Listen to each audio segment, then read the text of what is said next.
we went off the air on Friday while you were back east, TJ. And when we went off the air on Friday for the weekend, both Tua Tagovailoa and Jordan Love had yet to be extended, had yet to be given new contracts. And I think both got their new contracts within hours of each other. Yeah. It happened. Talk about a Friday sports news dump. I think Tua got his like a half hour after we went off the air on Friday. And boom. And Jordan Love later that evening. Yeah. Jordan Love, now the highest paid quarterback in the National Football League annually and things of that nature. He's the most generationally enriched Green Bay Packer of all time. And Tua Tagovailoa coming in a couple million a year, less than that, but I'm sure there are metrics in the contract that he and his agent are able to point to saying he's paid, better than anybody else based on this metric, that metric, and whatnot. But, we're all caught up in the annual average of these contracts. Bottom line is this. What does it mean in terms of winning the Super Bowl for these teams? And both franchises fully believe, despite both guys getting career playoff starts number 1 of their career this past winter, both believe they are the future. They are the ones that can lead their franchises back to promised lands. Miami waiting much longer than Green Bay fans, but they believe they're the ones to do it, and the market means you pay them oodles upon oodles of money and take up large percentages of your current and future salary caps. And people can't wrap their arms around this because when you look at the highest average quarterback contracts per year, Burrow, Lawrence, Love coming in at $55 million per. That's tops. Tua, $53.1, $1 million more than Jared Goff. And then you look at the rest of the top 8 in that category, and you see the guys who got paid in previous years: Herbert, Lamar Jackson, Jalen Hurts. I added it up. I channeled my inner Brockman. Thank you, Rich. I was inspired by you, sir. Appreciate that. Their combined playoff record, the top 8 annually paid quarterbacks in the NFL have a combined playoff record of 16-17. You add up all of their Super Bowl wins. There's 3 of them. Pardon me, combined Super Bowl appearances. There's 3 of them. You add up their Super Bowl wins. There are none of them. 0. You are not paying on past ultimate results. You are paying on the future. Because that's the way it goes in the NFL. And remarkably, the way it goes in the NFL now is that maybe all you need to see is 1 year. And if that 1 year was timed properly by your young quarterback, you've got to pay him. And unbelievably,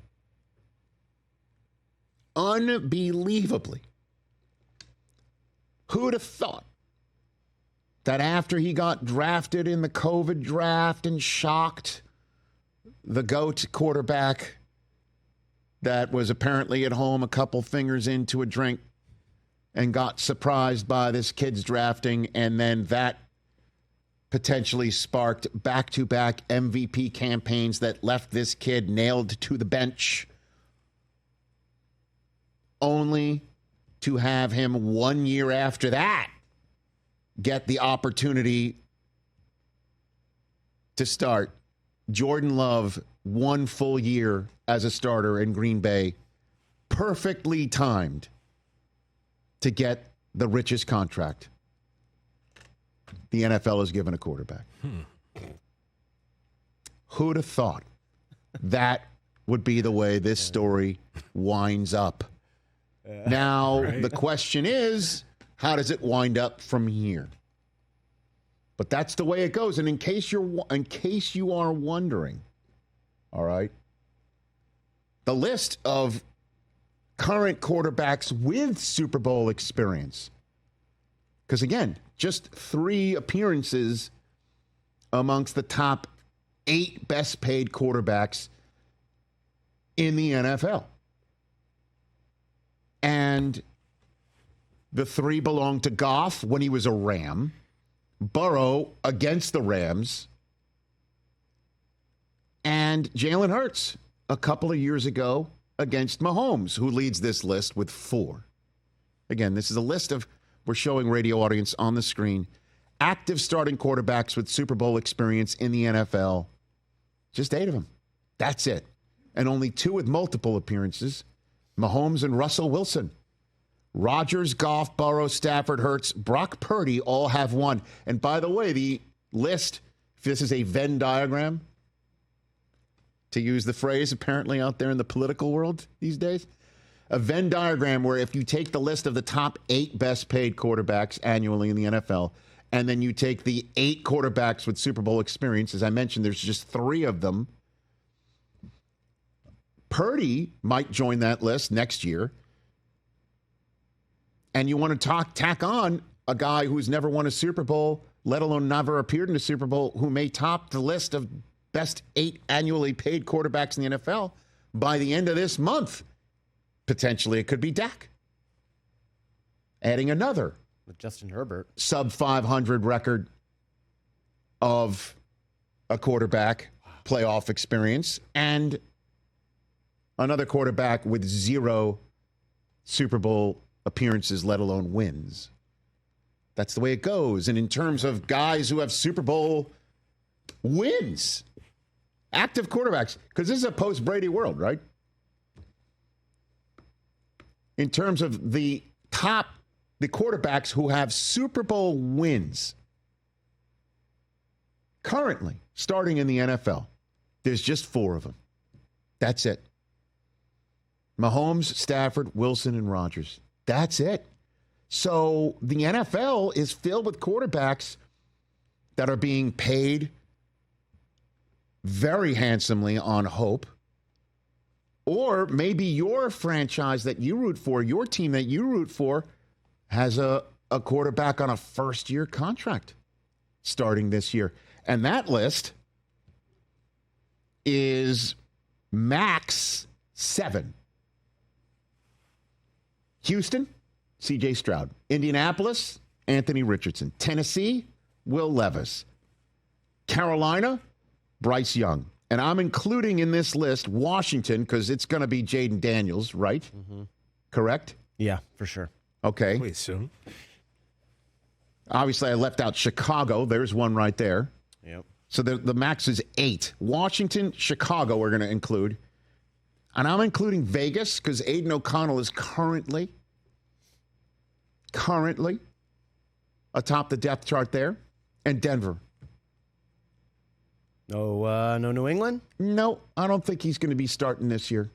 Week 1. Let's put it that way. Let's conclude this to week 1. Okay. I think he might be starting sooner than. So if you've got somebody out there with experience and you got somebody out there with Super Bowl experience and you've got somebody out there who can get you to the Super Bowl and win it and can show up on Sundays, who is widely believed to be the best quarterback on the field, you pay him.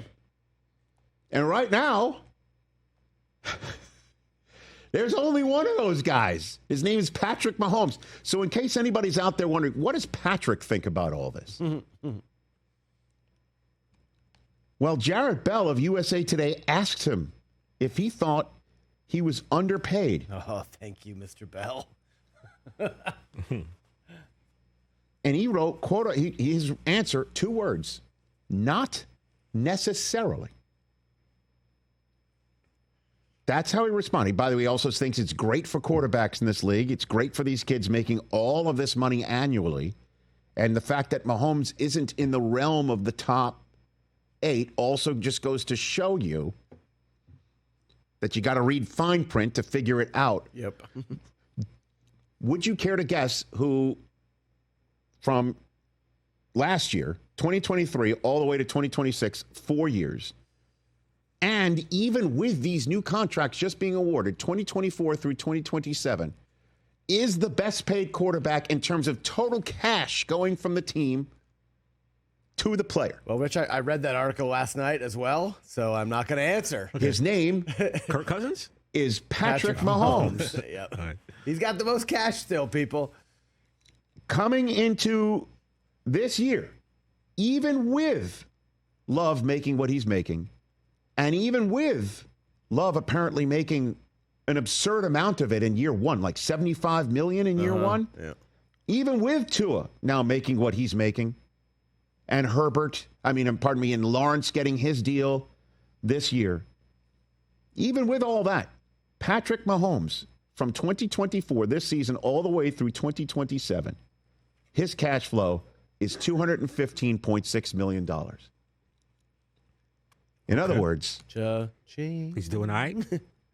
that's why he's got a smile on his face, rings on his finger, and third baby on the way. Yeah, baby's coming. Or to put it in Raiders terms, sitting on a log with a banjo, singing about rainbows. Wait a minute, what? Sipping tea.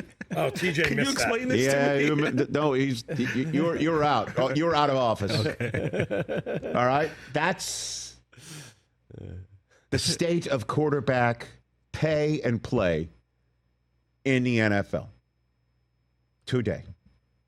So a lot of people wringing their hands. All these guys, what have they done? Not much. Yeah. They're getting paid. That's what the market bears. And you need to hit it at the right time, which is why you leave college when you can, start the contract when you can, and try not to get franchised. Don't leave money on the table. Again, Lamar Jackson isn't complaining. His cash, by the way, ranks 9th over the next 4 years, $179.2 million. Not too bad. But he could have started that gravy train a couple years earlier. You might be nitpicking. But the bottom line is this. The current kids on their first-year contracts are seeing these numbers, and all they got to do is just show a flash of it and try and be as consistent as possible after that flash, which is why I think, depending on what Dak signs for, if at all, Brock Purdy may be the first $60 million a year quarterback, and if not him, it's C.J. Stroud after what we just saw. No doubt. And Anthony Richardson, stay healthy. Give yourself one season. And he could be 70. And then all of a sudden, he'll be sitting on a bus and seeing his team's, the guy signs his check, the owner of his team saying, hey, life's short. By the way, nice to see Mr. Irsay this weekend. Made his first public appearance since the last year. Well, I think he's going to be at the Hall of Fame as well. For Dwight Freeney. At any rate, that's the state of everything going on in the National Football League with quarterbacks. Catch the Rich Eisen Show every single day on the Roku channel, 12 to 3 Eastern, for free.